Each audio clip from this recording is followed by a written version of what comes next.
وتعليما لله.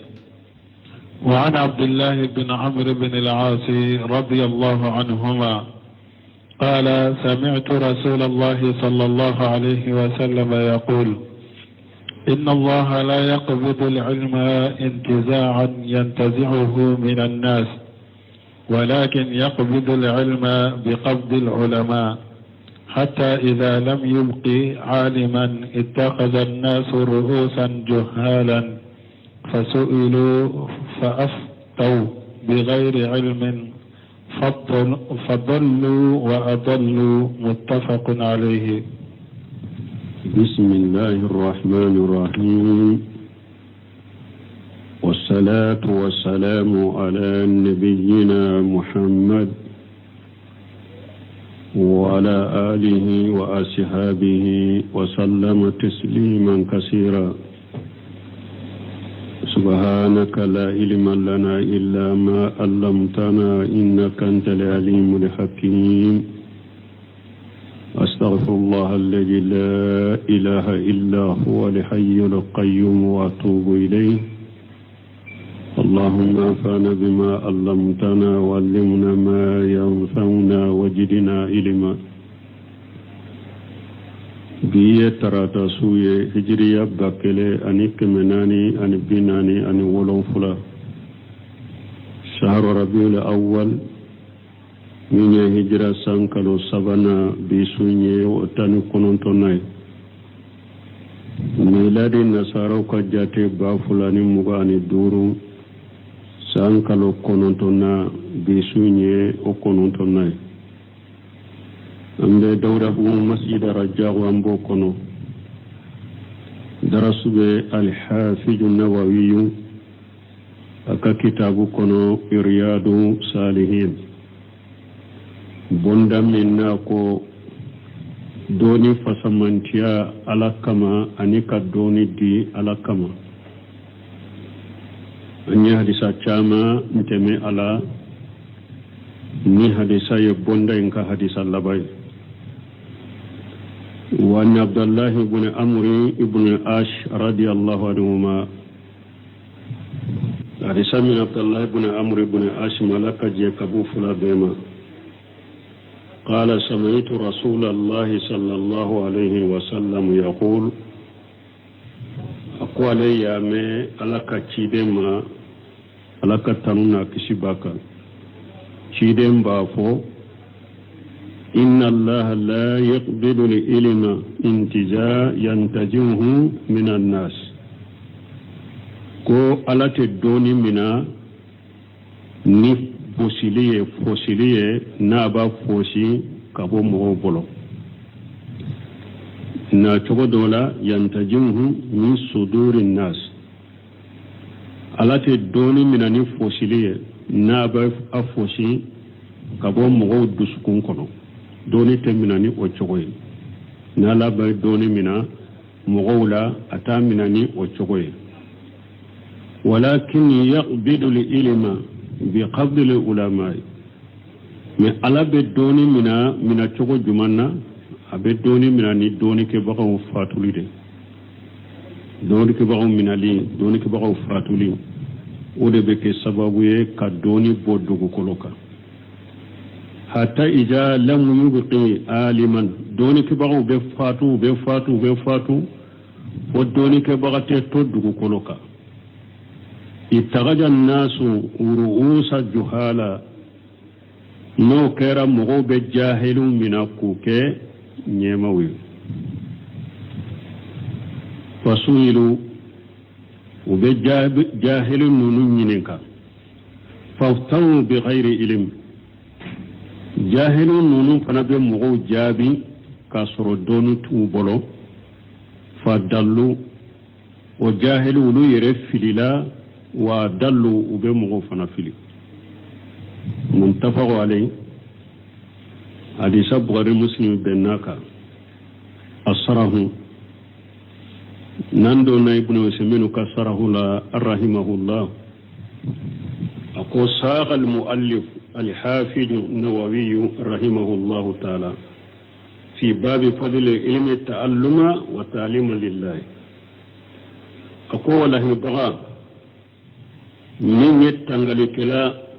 nawawi ala ka nema ko aya sama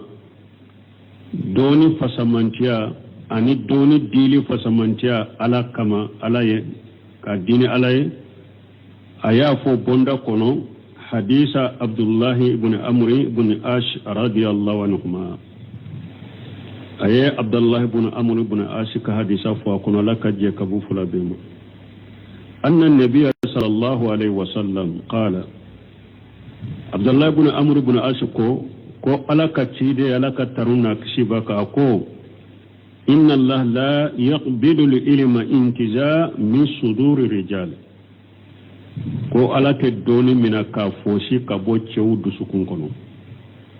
ka doni mina ka foshi ka bo cewu disila ko alake doni mina wucugula fa fi haja al-hadith abinni hadisa kono isharatu ila anna al-ilman sayuqbadu koriya benni hadisai na kodoni bena mina wala yabqa fi ardi alimun yurshidu an-nas ila dinillah doni ke bagate toddugu koloka mimbe hadamadin nabu kanda kata alaka dinama ko benake fatata dahawaru al-ummatu wa tadillu mantum bibbi fatata dahawaru wa yamunye bini mantum bibbi ube majigi wa tadillu mantum bifili ثم بعد ذلك ينزل منها القرآن ندوني مننا ندوني كبغي فاتولي ala ya yira cidan ya yira ni hadisa ya yira la doni bena mina mantum be majigi kabbi ube fili ni okera summa ba'da zalika yunzaw minha alquran qur'ana be foshi kamina mantuna yunzaw min suduri wa min almasahif wa min almasahif qur'ana fana be foshi kabo dishu kono abe foshi kabo gafew kono fakama qala ahlu sunnati komi sunna mo ya fo chogomi inna alqur'ana kalamullahi munazzalu ghayru makhluq sunna mo ko uka aqida ko qur'ana alaka kumade qur'ana jiginare qur'ana te danfe sunna mo yenninde fo qur'ana kula minhu bada wa ilayhi yaud qur'ana damina na kabala de fe qur'ana bellaba kasagi kata ala de ma ahli sunna wal jamaa ka qida ninde qur'ana kula القرآن كلام الله غير مخلوق منه بدا وإليه يعود سنة مو بينين دفو القرآن على كما دي دانفنتي أبورا على دفع أبي سجي كتا على دم قالوا مانا وإليه يعود أي يرجع إلى الله عز وجل في آخر الزمان sunna mo ko nin kuma la nyine munye nun ko qur'ana be sagi kata alama yahudu kore munye qur'ana be sagi kata alama masamin kabba korta lendo jiyan labana hina yuhjaruhu an-nasu hajran tamma abe sagi kata alama wati juma tumamin nin mo yo qur'ana toye toli da falena la yaqra'unahu wa la ya'maluna bihi ute qur'ana kara ute barake nay ni qur'ana kera o chogola mantun sera o degre ma jiyan laba u ye qur'ana to e pou uta kala ute barake nay qur'ana be foshi ka bo disula abe foshi ka fo gafeula abe sagi kata alama wa naziru jalika al-kabatu al-musarrafatu hamahu Allah azza wa jalla abo chogoda alikaba minni ala ya kurta kalla fasa musamman kabba kurta leno lamma arada aburahatu an yahdimaha tumami أبرهة يا الله يني قوة لكابا قرجة وقدم إليها بفيل عظيم وجنود كثيرة هماه الله عز وجل منه تمام أبرهة أيا الله يني قوة لكابا قرجة أني سما بل بل بانانا أني كل بلو شاما قوة بين لكابا قرجة على الكابا لفظ كبواما وأنزل الله في ذلك سورة كاملة على سورة دفلين الجيجي أوكا ألاكو ألم تر كيف فعل ربك بأصحاب الفيل ألاكو يا لا إما يوا ألا يمينك سمدون كولا ألم يزل كيدهم في التدليل يا لا ألا دمو كفيرن كدبلي كتشيالي ونكو كفيرن كدبلي بتشيا وارسل عليهم طير أبابيل أيقنوا توما كنوا منون جمع جمع ترميهم بهجارة من سجيل نكونوا باك كنين يوان كله بلو أبرها كله بلو وبيب بلد فلولا بلد بغو كبغو دلا أبللا ما كبغو دلا كجا كسا كسا كاكي كومي بلد ودي فلولا أما نين كله بلو لا فجعلهم كآسف معقول ألا يوكيكو بحلكي كبوي كومي فرو نيكا فرو تيكي أكلا بغون بيدو كادو چوغومي كابابيو ألا يمينك لبولو حلكي وچوغو دلا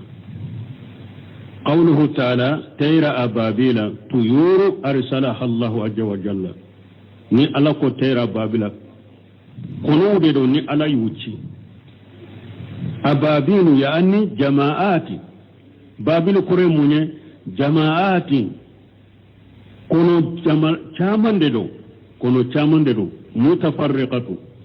كونو جماع چامن ددو مو تيجي فرافرالندو كابونو كل واحد في منقاره وبين رجليه حجارة من سجيل كونو كلن كلبي مني أداولو ana siyen fulani ɲɔgɔn cɛ bɛlɛw de bɛ a dawolo la kɔnɔ kelen kelen bɛ bɛlɛ dɔ b'a a dawolo la dɔw b'a siyen fula ni ɲɔgɔn cɛ min si jeli yaani min tiini masiwi sulubi maana bogo janinɛ ka bogo jani ka jani ka a gɛlɛya k'a kɛ komi bɛlɛkisɛ o de tun bɛ kɔnɔ ninnu bolo fa kanati hajihi tuyuru bi amrillahi nin kɔnɔw tun kɛra ni ala ka ɲamaru ye turusu bɛ hajiri hijaratan u bɛ nin bele ninnu fili ala hawla junud u bɛ nin bele ninnu fili abraha ka kɛlɛbolo la hatta annaha tadribu rajula min rasihi wa takhruju min duburihi na'udhu billah ewa hari bele ni kɔnɔ ninnu ye bele in fili min na bele in n'a y'i gosi kunkolo la a bɛ don i kunkolo la ka na bɔ ni kɔfɛla de i dugumala a bɛ bɔ ni o yɔrɔ de ni bɛlɛ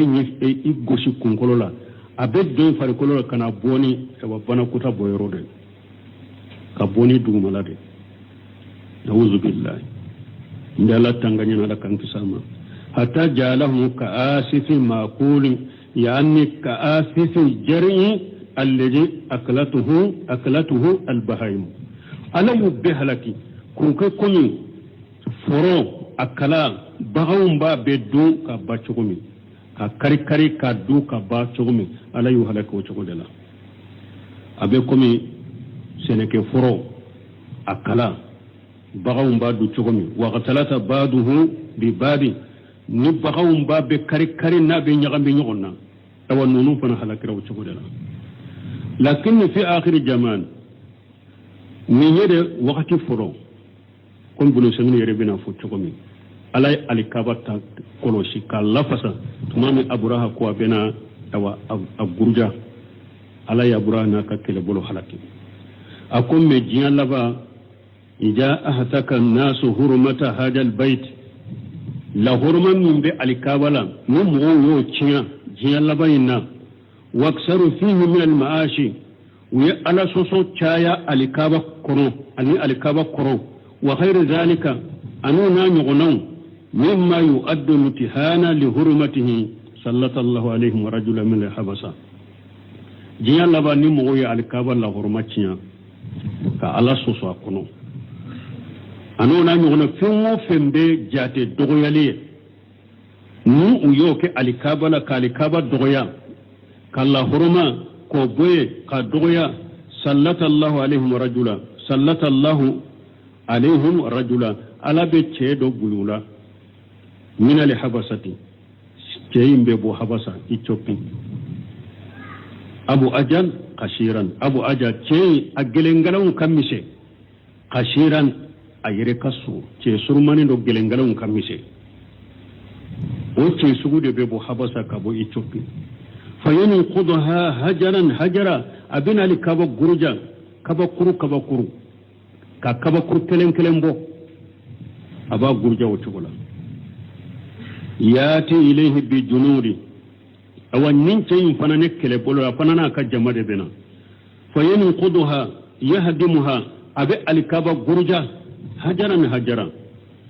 kaba kuru kelenta idza nazala hajara atahu ahada aljunuri na ye kaba kuru min foshi ka bo alkabala aka kele bolo na ka jama min nana abi kaba kuru ndi umma summa tuliya ladhi bijanibihi min makkah ila bahri o kofe na ale kaba kurun bo min be ale koro na ye kaba kurun di oma yin fana be wa be o kofe o be kaba kurun di oma min fana bo kerefe kaba kurun be di oma parce que ale ka jama bata de bata li kaba fo baji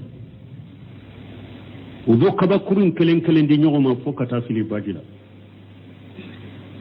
bali kaba gurja o chogode la يتمدون هجارة حتى تهدم عن آخرها أو أبي كبكرون دي نيغو مكتا فو أبي الكابا غرجان نشغلا فو أبريكي لبا أبي غرجان نشغلا فانظروا واتبر لو سمين كوي كان لاجي إكاك لاجليكي إكاك جاتمنا وتأمل إتاسي إكاك جاتمنا فقد هماه الله عز وجل في جمن الأول تودي علي الكابا لفظا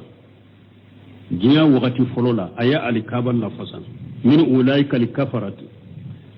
من كافر مننا أبرهنا كجماع ولمنا نقوى إبا الكابا قرجا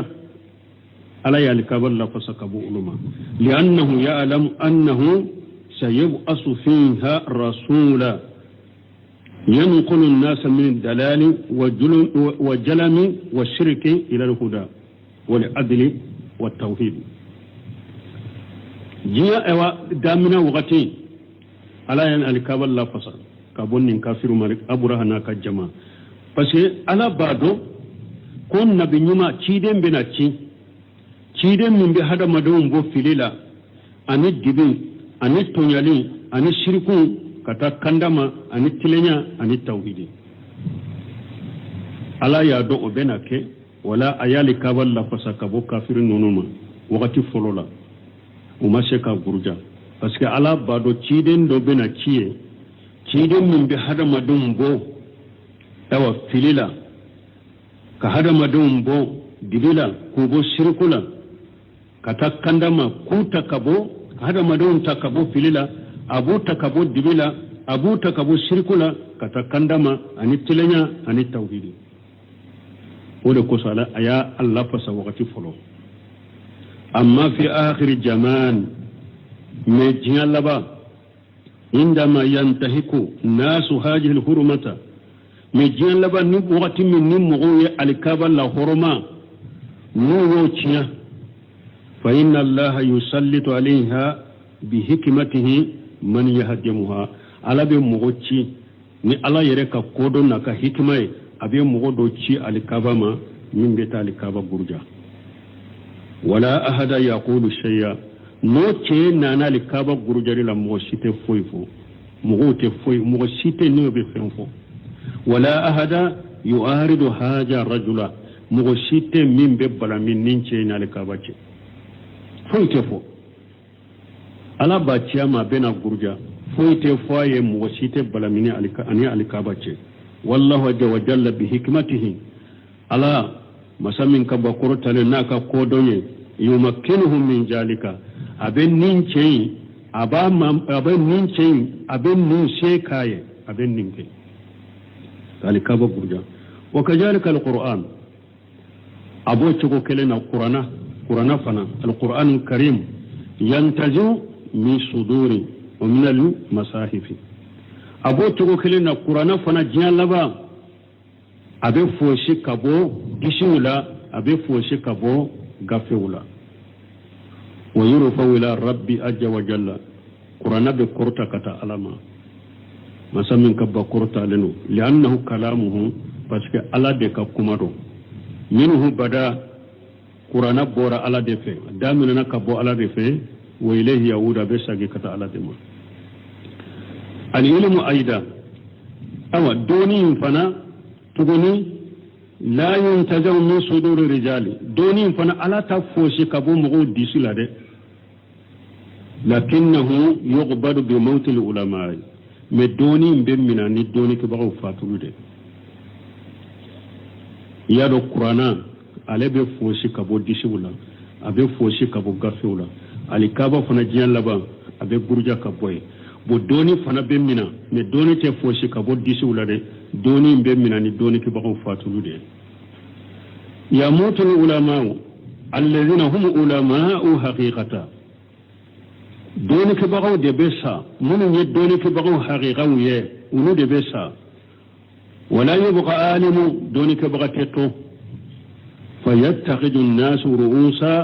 يعني يتخذ الناس من يترأسهم ويستفتونه أو مغوب منكو كنيماي نوغون ينكو قدين كولا لكنهم مغوجما جهال جاهلون ندونك بغو حقيقة بسارة كبودو كولوكا مغوب الجاهلو دمنا كجاهلو كو كدينا نيمو يه كجاهلو كو ككرمو يه وبجاهل ننون ين كدينا كولا يفتون بغير علم جاهل ننون بجابو دي كفتاو كي كسر دونيته فيدلون ويدلون ولو يرفل لا ونمغوفل وليعوذ بالله أنجلت تنغنينا لكن كيسو وقتما وتبقى الشريعة بين هؤلاء الجهال أو الشريعة بتون من جاهل دنين يغنجسا يحكمون بها بين الناس وبكيري تجي نسريين مغون يغنجي وهم الجهلة مقصرون الجاهلون وهنا يجي وقتي لا يوجد الإسلام الحقيقي أو وقت الإسلامية حقيقة صرو الذي يكون مبنيا على الكتاب والسنة ووقت الإسلامية حقيقة صرو سلامية ناجولين بالقرآن والسنة كي توصروا ووقتي لأن أهله قد قبلوا بس الإسلامية حقيقة من تنبي القرآن والسنة أدن كيو ولو سارة ولو فترة ولو سارة سلامية حقيقة جيان لبا تسر دوغو كولوكا سلامية من سيكيلم بي قرآن سنة يتوسر دوغو كولوكا وقتي باسكي أمغو وفاترة وفي هذا الحديث أبني حديثة كنو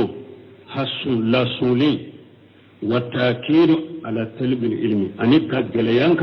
أنك دوني يعني حتى لا نصل إلى الحال التي وصفها رسول الله صلى الله عليه وسلم ni hadisa ya Allah su ka gelayanka an ka doni yini an kana ce la halaman min ci dan ya fote doni kan yini an kana ce la halama ci dan la halam min fo mana nan ma doni yini karamugo haqiqa munun be dugu koloka sheku haqiqa munun be dugu koloka nu uka fatawani ka kuma a jolen be qur'anani sunnaka nan ma gere ulula kashigun koro ka doni minula nu saradu la halabe ke chogodi donc ibn simi ko rahimahullah ni hadisa ballasu ka geleyanka an ka doni nyini sana an ka senilla halaman ci danya nilla halamin fo sano ka shamma والإخبار بالواقع من بك كان مغكبر نفني من بك لا يعني إقراره وتايرا كو وكوي يا سبتي كو من بينك ni eyo fonnin kuin benake ani iyo okoi ladaga ko sabati ko kelawun tere muhimmu jidda yin yoni famude yani ija akhbara rasul sallallahu alaihi wasallam an shay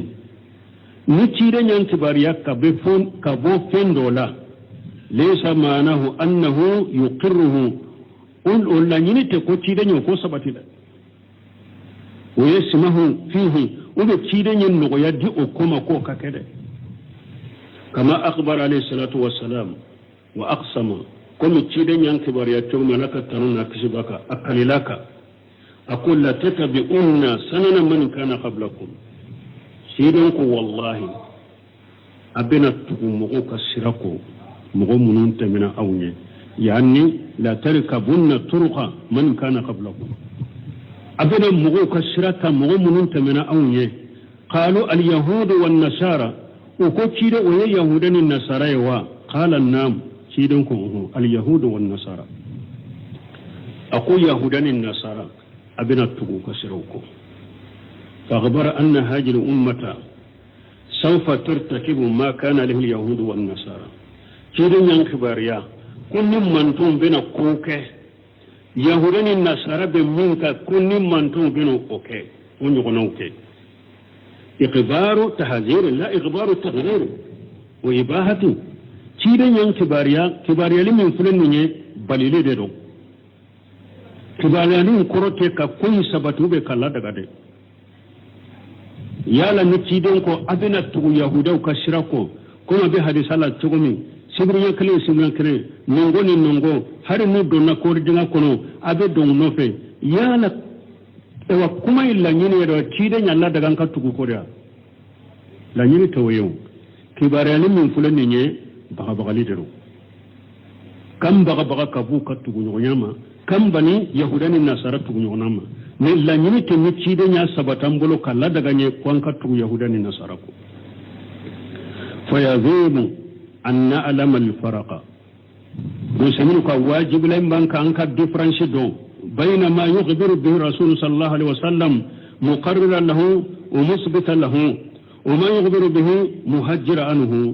أكو أواجب لين دو أنك difference دو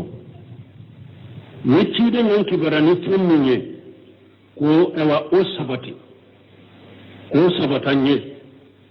كافوني سبتي ليه أني تشيدن ينكي براني فمني كان كبراني ناي نبالي ليه a wajibilen do anka faragun min difference anka do fa rasul sallallahu alaihi wasallam alaka cida alaka tanuna tisibaka akhbara bi anna al ulama sayamutuna asanin ka temeni yorola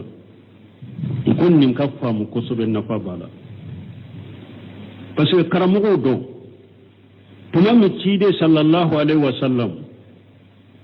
aya haramu ya musokana tamani jumra mitala la tusafir al mar'a illa ma jumharami cidon ko musokana tamani jumra mitala hadisan na to dola cidon ko muso nilli manani ala yani donnaba ikana tama ni jumra mitila musoka tama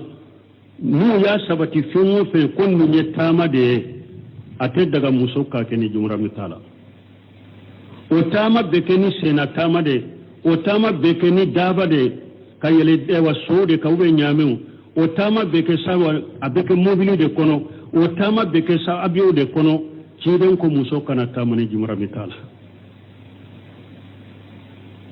wode ya to doni ke baga nyuman be doni ke baga haqiqaw o ya do ko kitabu kono be hiju ko fo kitabu mun kono muso ka hiju sarati ye jumra mi ka soroila ni yo nafolo soro cogo a bese ki lata makka kana je jumra mi tila hiju ma wajibai ka ni sara ni ma hijalati nyininka ika hiju sarati ye jumra mi ka soroy bono parce que mi dommi cide ni hadisa fo ko muso kana tamani jumra mi tala seba do sigilen tumbe a ko ciden man ne ka muso bora kata a bora hiju kalan nofe kata hiju yorola ne yere yin togo sebe nin jahadu masina lambe ta jahadu la ciden ko jahadu in toy kata hiju ka fari ka muso ka a ko jahadu in toy kata hiju ka fari ka muso ka sanin ka sembe la nyini mu sanin ka soy do ba fo ko ni muso be danna ya jamala ko basi tala kata hijiro la ube basi tala kata manna be danna ya jamala danna ya jama be ciden ka jama bo sebo jama sebo musulmani sebo chemo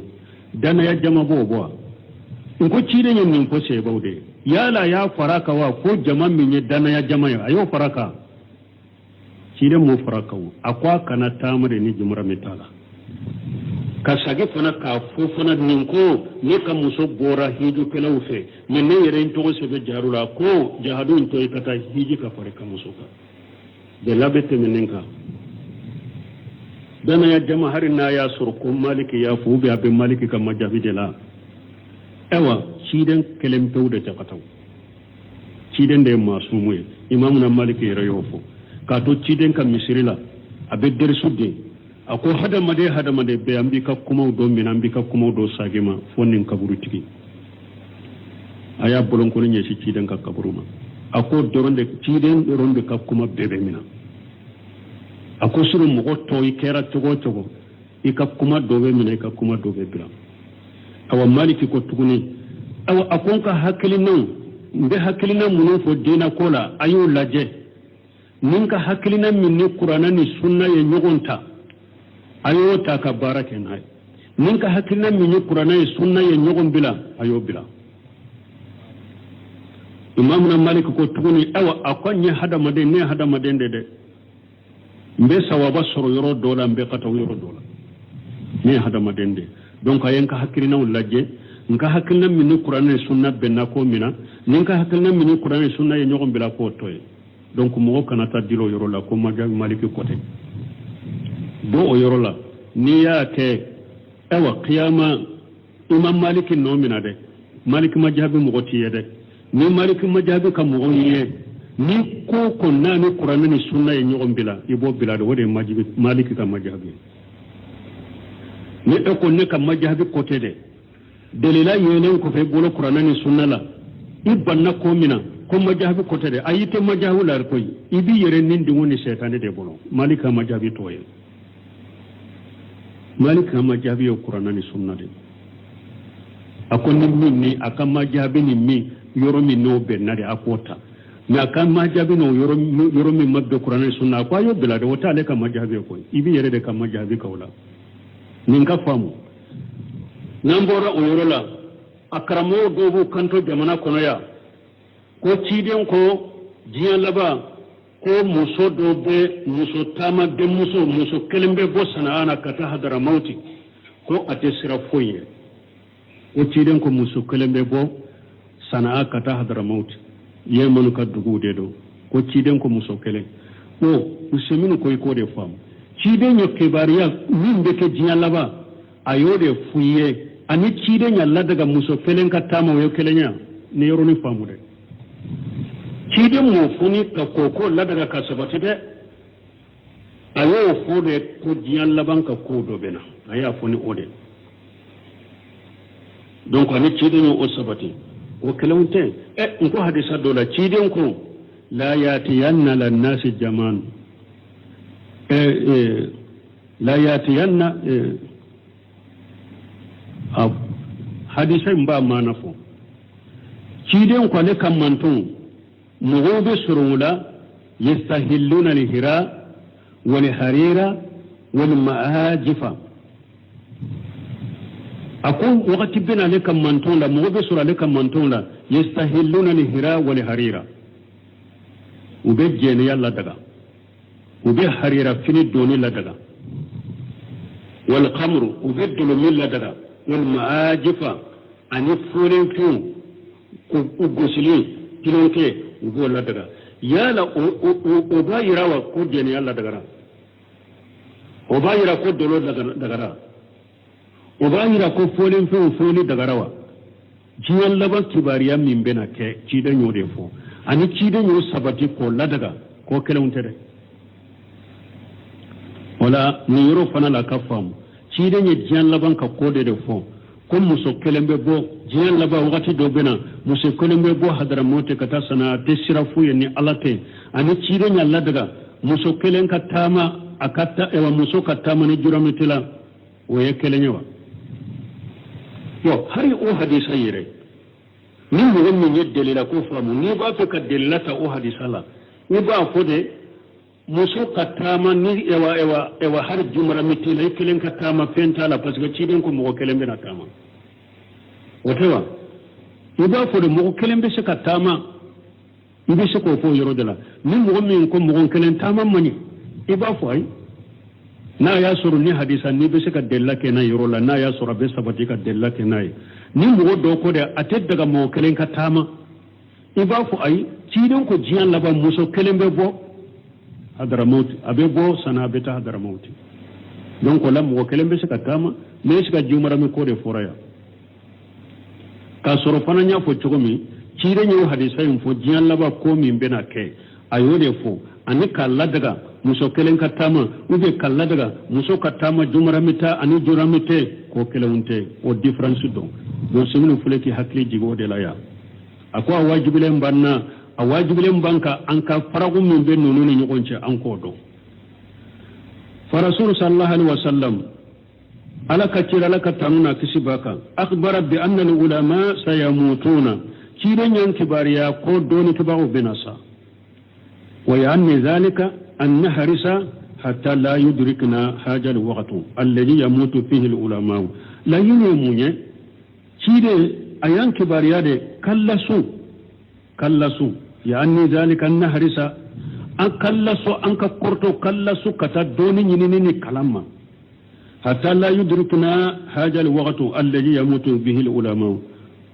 fonni waqti kana tansuro waqti min doni kibago be sala ni harisala cire nyalla sude an ka doni nyini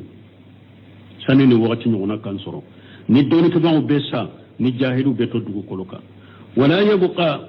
illa haula urasa'u al-juhal ni mugote toddugo koloka fonni nyema filibantun alladhina yuftuna bighayri ilm munun nube fatawa ke kasoro doni tu bolon fayadilluna bi anfusihim uyirena fili uyudilluna khayrahum nu tanawfili o cire hadisa kunye munye kalla su doni nyinila sanini ko nyona kansoro donc an ka doni nyini o doni fasamanta fulen nye akan nyini sanini kansoro al hafiz nawawi bonda labaken nye wala doni kan nyini anya fo chogomi ni mo min be yoro mi ni karamo nyuma do kasru isiga koro ika doni nyini sheikh bannu sheikh ibn muslimin anya fo chogomi wakati gambe faraka mo de ka kunna dido albani ka kalandendo ben masuhuru ako kunna diade do mugo na be kalando ni mugo na abu sirin ni mugo sabala karamo na ba kalando siri ni mugo sabala ako oye hada madon ka kunna diade ako karamo sabajuma ibn shamir rahimahullah ibn bazi sheikh albani abe kunna diala ko abe mugo ka kunna diala mugo nya aba ka kalando ni ndoli ke baka sabasiri na abu siri ni ndoli ke baka sabala ako an ka wakati imamu ni ndoli ke baka sabade do ndella ko fon ko abdul musin abadi della ka nyona fo shaykhul islam ibn taymiya na ko ewa jiya ka alimanu ni imamu na maliki ani sauri ewa ani sufyan ibn taymiya della ko fo ko ewa jiya ka alimanu tunye uludo ka wakati la ngami ewa min abdul sun abadi aye ewa shaykhul islam ibn taymiya ka kuma info afana ko an ka wakati la jiya ka alimanu sabade do ابن باجي في رياض ابن سيمين في غنيزة الباني في أردن أكا أجي أكا المامي وأكون ننو سبادرو مسهور فنا يودفو أكون كوغتين نجي أكا المامي كرمو المامي أكون ننو سبادرو ابن سيمين ابن باجي شيخ الباني o ayem mun faraka fana ako kata sisa fo kata wakati mi ako doni fiqhu ako doni foite silamiya sariya masaila site ako silamiya sariya masaila site fo iba soro fo kata sisa fo kata janwuli ako silamiya sariya masaila site fo iba lesiri soro nunun ka kuma kono hari numa bolo faraw soro na faram pansile soro de masaila side te silamiya dina kono ni te lesiri soro nunun ka kuma kono ni mogo saba karamogo ka kunna dide do kalandenw ka kunna dide do karamogo min ni kalandenw mun n'a ka karamogo baw siri ni mogo saba la an ka dɔɔni ɲini saba in kɔni fatura mais an ka dɔɔni ɲini u ka kitabu kɔnɔ u ka kasetiw bɛɛ u ye kitabu minnu sarako kasetiw bɛɛ u ka muhadaraw kasetiw bɛɛ u ka ɲininkali jaabi kasetiw bɛɛ a kitabu dilalenw bɛɛ mɔgɔ mɔgɔ i bɛ se k'i yɛrɛ bɔ arabu kan na ka muraja kɛ sage ka t'u ka kitabu ma dɛ diɲɛ ka kokura ni diɲɛ ka fitina minnu filɛ nin ye diɲɛ fitina caman na kokura caman bɛ yen mɔgɔ o mɔgɔ n'i bɛ sage ka taa ni karamɔgɔ saba ka kitabu in ma diɲɛ fitina caman bɛ yen a balawu caman bɛ yen ala ta kɔfɛ i bɛ kisi a ma ni bɛɛ cogo bɛra a kɔnɔ i b'i yɛrɛ kɔlɔsi ni karamɔgɔ saba ni mɔgɔ o mɔgɔ ye ninnu ka kitabu muraja ni hakili ni sabati ni faamu ye diɲɛ problème caman na fitina caman ni kokura caman bɛ diɲɛ kɔnɔ i don cogo ani bon cogo ala ta kɔfɛ i b'o dɔn mais n'i ma sage ka taa ni karamɔgɔ sabaw n'a ɲɔgɔnna minnu bɛ diɲɛ kɔnɔ an ko ayiwa n'an ye nin fɔ dɔw b'a fɔ i ye nin ye e ye diɲɛ ka dɔɔnikɛbagaw bɛɛ dan kɛ nin saba de ayi an ye ninnu kɛ de kunbabaw de ye mais diɲɛ ka dɔɔni ma da olu la dɛ u ɲɔgɔnna caman bɛ an ye ninnu kɛ komi misaliya de ye u ɲɔgɔnna caman bɛ diɲɛ kɔnɔ u ka kalandenw bɛ diɲɛ kɔnɔ u ka ɲɔgɔnna caman bɛ u ka kalandenw bɛ diɲɛ kɔnɔ mais ninnu de bɛ komi lesiri ni misaliya k'a yira i la ninnu ka kalandenw ye mun ye n'u b'u ka hakilinaw sabatilen b'u ka hakilina kan ou bien karamɔgɔ wɛrɛ minnu bɛ diɲɛ kɔnɔ n'u sabatilen bɛ ninnu ka hakilinaw ka diinɛ la i bɛ sage ka taa olu fana ma kɛ mais misaliya ni lesiri ye ninnu de an ka wagati laban in na ala ye ninnu de kɛ komi diɲɛ ka alimami mɔgɔ o mɔgɔ fana je ni karamɔgɔw n'a ɲɔgɔnnaw k'u ka deriso k'u ka kumaw bila ko e yɛrɛ ko ye dakatiri ye ou bien ne yɛrɛ kalanna jamiya dɔ la ou bien ne yɛrɛ bɛ lugha dɔn ou bien ne yɛrɛ bɛ nahu dɔn ou bien ne yɛrɛ bɛ sirafu dɔn e ko i bɛ ko jalatigɛ ni yɛrɛ ye n balima bɛ bɔ min kalama tigi bilana fitina kɔnɔ a bɛ mɔgɔ bila fitina kɔnɔ a y'a yɛrɛ kɔlɔsi dɛ mɔgɔ o mɔgɔ m'a yɛrɛ siri kuranna ni sunna ma ani ayima ahli sunna wa jamaa ani sunna mɔgɔ ahli sunna wa jamaa ka alimami baw n'u ka karamɔgɔ baw ni mɔgɔ o mɔgɔ min yɛrɛ siri olu ka dɔɔni u ka kitabuw ma i bɛ bɔ min kalama tɛ foyi la diɲɛ kɔnɔ ni fitina tɛ fitina ni fitina wuli ani mɔgɔ lafili ala kan kisi ala kan tanga donc an ka dɔɔni ɲini dɔɔnikɛbagaw fatulen woba de don a bɛ woba de to diinɛ la dɔɔnikɛbaga fatulen ko nɔgɔn tɛ dɛ o de tɛ hadamaden kan ka sira dɔɔnikɛbagaw fatulen ye dɔɔnikɛbagaw fatuli bɛ woba de bɔ diinɛ la parce que ala ciden filɛ k'a fɔ dɔɔni yɛrɛ ka bɔ diɲɛ kɔnɔ a bɔ cogo diɲɛ kɔnɔ dɔɔnikɛbagaw fatuli de bɛ dɔɔni bɔ diɲɛ kɔnɔ nka an bɛ ala deli ala ka dɔɔni ɲuman d'a ma dɔɔni sabatilen ala k'o d'a ma baara ɲuman ala k'o nɔgɔya n ye an y'a fɔ cogo min an ka sage ka taa ni karamɔgɔbaw ma anw m'an ka jamanaw de farafinna ni fɛnw ye farafinla gosi tɛ dɛ i bɛ farafin karamɔgɔ min ye ko dɔɔni sabatilen b'a bolo yɛrɛ jira t'a la a kabalen t'a yɛrɛ la yɛrɛ bonya t'a la i tɛ bidiya sɔrɔ a bolo i tɛ a dusukun jɛngɛlen sɔrɔ i tɛ sira jɛngɛlen sɔrɔ a bolo illa marahima rabbi a ka dɔgɔ dɛ farafin karamɔgɔ sabatilen filɛ karamɔgɔba don a dusukun kalasilen don a ka akida kaɲi defo t'a la a ka akida la a faamulen don dusukun kalasiw b'a la komi ni mɔgɔ saba ɲɔgɔnna a ka dɔgɔ dɛ a ka dɔgɔ n'i ma bidiya sɔrɔ min bolo i bɛ dusukun kalasibaliya sɔrɔ bolo ube ba soro la nyini werebe alela dina kola mente dina yere joli joyoro wa makari balela nafulu makari balela jiya soro lim makari balela to nyini makari balela iba soro chamandela ya alhamdulillah rabbil alamin nim mo saba akacha anuka kalande mununu ladege ibo soro sabatileno dusun kala silendo u yere ko silendo bandendo jiyama wala ni hadisa yalla suriye an ka sage ka takaramugo bawma ni mo min ne karamugo min be nyogon ko aka khida kanyi ali halakani kala nyina fe ni karamugo masurunya u ka kitabu internet si alhamdulillah jaw sal fawjan fana yo fo akon ni alaka hikma doye ako folo islamiyat tumbe jense ni jahadude abe wuli kata jahadude la kamugo wole kana dinama ni mo munum maso anu kele anu jahadu una do dina kono ba anu fa islamiyat tumbe jense no de folo mais comme sisa no o jahadu nyogona te ala nanani ni rejo soso ye islamiyat dawa be jense chokomi ni rejo soso nana islamiyat dawa be jense chokomi komi ni jahadu te sisa hari ka dilanka islamiyat dawa be sima hari ka dilanka ko jabe joy kai hidalen to ka dilanka ko jabe joy kai ni ala ka hikma do de